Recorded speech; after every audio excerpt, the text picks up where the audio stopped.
Pain heals. Chicks dig scars. Glory lasts forever. New York Liberty general manager Jonathan Cobb, I believe is how you pronounce it, is clearly a cyborg, a robot, AI, or something. You watch this, you listen to the nonsense coming out of his mouth, and I cannot believe that this is real. Welcome back to the channel. Thank you so much for being here. Appreciate all of your support, of course. Hope you're having a fantastic day. Shout out to the 19. Let's dig into this. Folks, we've got to listen to this. This is about 2 minutes long. This is, and I use the word reasoning loosely, but this is the reasoning behind the firing of top coach Sandy Brondello, who is coming off a championship, the New York Liberty's first last season, leading into the playoffs again this season, and then being let go. And this is the GM of the New York Liberty explaining why exactly Sandy Brondello was let go. We are going to listen to this, and then we are going to try and understand it, if that is even possible. At the outset, I think it's really important that I stress and emphasize that this decision was in no way punitive, nor was it reactive, but it's instead rooted in being proactive. Nor was this decision based solely on the results of this past season. I actually think Sandy did a good job navigating this group through uncharted waters, through injuries and a lack of availability. And we've got a great level of appreciation for Sandy Brondello, the head coach, as well as Sandy Brondello, the person. Wait, hold on. Time out. Back it up. Shut the front door. Back the truck up. However you want to word it. It was not just based on this season, which even if it was, you would not have fired her based on the results. But so you were thinking about firing her after last season, after the season that the New York Liberty won their first WNBA title. Hold on. Wait, what? Hold on. Based solely on the results of this past season, proactive. Nor was this decision based solely on the results of this past season. Nor was this decision based solely on this past season. So again, the season before was when the New York Liberty, with head coach Sandy Brondello, won their first ever WNBA championship.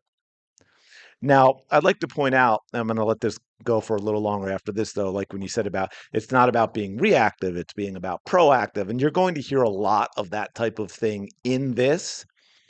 None of it actually makes sense if you take 2 seconds to think about what he's saying, the words he's using, and how he's putting them together. So I actually think Sandy did a good job navigating this group through uncharted waters, good job, through Sandy. injuries and a lack of availability.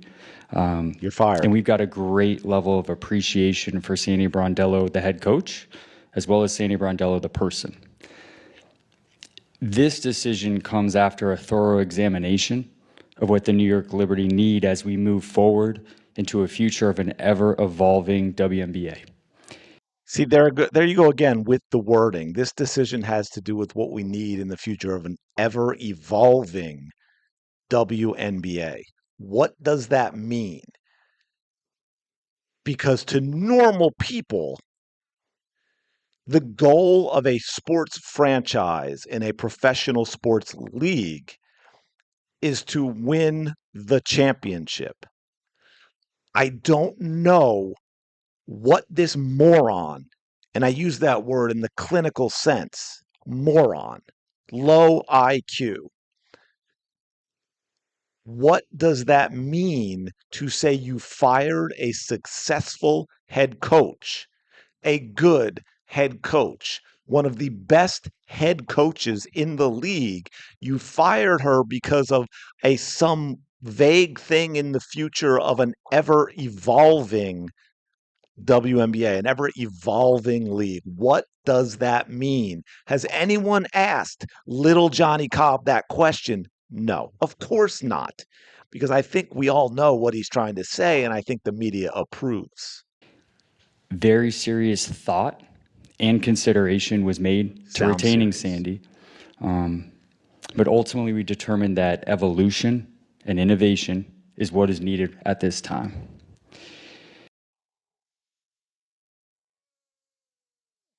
What does that mean?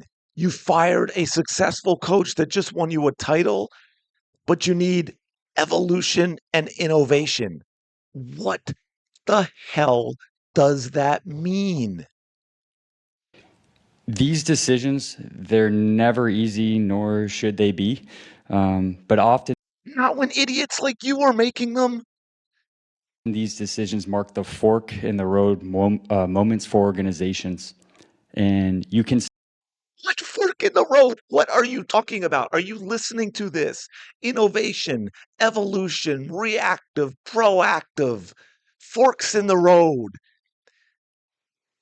He's throwing together words, buzzwords that he got at this is like a marketing seminar. A newbie who's never been to a marketing seminar before or a PR seminar before, someone who just came out of a public relations class. stand still, or you can embrace change and move forward. And my commitment is to keep pushing the New York Liberty to new heights. What new heights? What are you talking about? She just won you a title. There is no higher height. You have reached the height that is the pinnacle of the sport. We believe that embracing this change will bring a freshness and an energy to our group.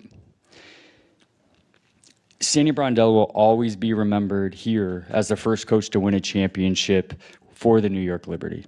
And what she accomplished here is not only everlasting, but it's necessary for us to evolve into what is next. So I'm very grateful for the relationship we've built this past 4 years and will continue to have as we move forward. And we thank Sandy Brondello for everything that she's done for this franchise. What the hell did I just listen to? Are you hearing this, folks?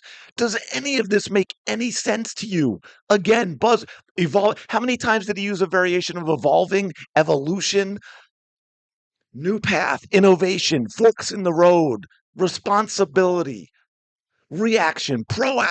What are you talking about, Jonathan? You are a fool. I need a deep breath, deep breath. Blood shooting out of the eyes. This is an idiot who made it to GM of a professional sports franchise. And you wonder why the WNBA is unprofessional. You wonder why the WNBA can't get out of its own way because you have complete idiots at the top, the middle, and the bottom, from the owners to the GMs to a lot of the coaches to the deeply unlikable players who also are not very good at basketball. Top to bottom, folks. You have no one who is competent. And when someone is, we want to fire them and then spout 2 minutes of this nonsense. None of this made any sense. None of this there was not a single coherent thought in any of this. It was words strung together. It was, hey, here are your list of words. Here's your PR course we're going to give you. Now string together something. ChatGPT, give me something that says nothing but sounds like I'm intelligent so other people won't question it because I'm going to use big buzzwords. That's what little Johnny just did. Look, when we have a league that is growing the way it is, and we have this innovative evolution in terms of the performance that we can no longer react to or will be left behind. So we have to be proactive in our strategic planning as well as our tactical instructions to our players and coaches so that we can lead them to a better tomorrow. That's why we fired Sandy. That's exactly what he just said to you. I just gave you gibberish, but I gave you some cool sounding words that make me sound like I know what I'm talking about in the hopes that you won't question it. Sweet mother of all that is good and pure. Anyway, let me know your thoughts. This does not bode well for the future of this league. Let me know your thoughts in the comments below. Smash the like button, subscribe to the channel. Go have the day you deserve. I will talk to you later.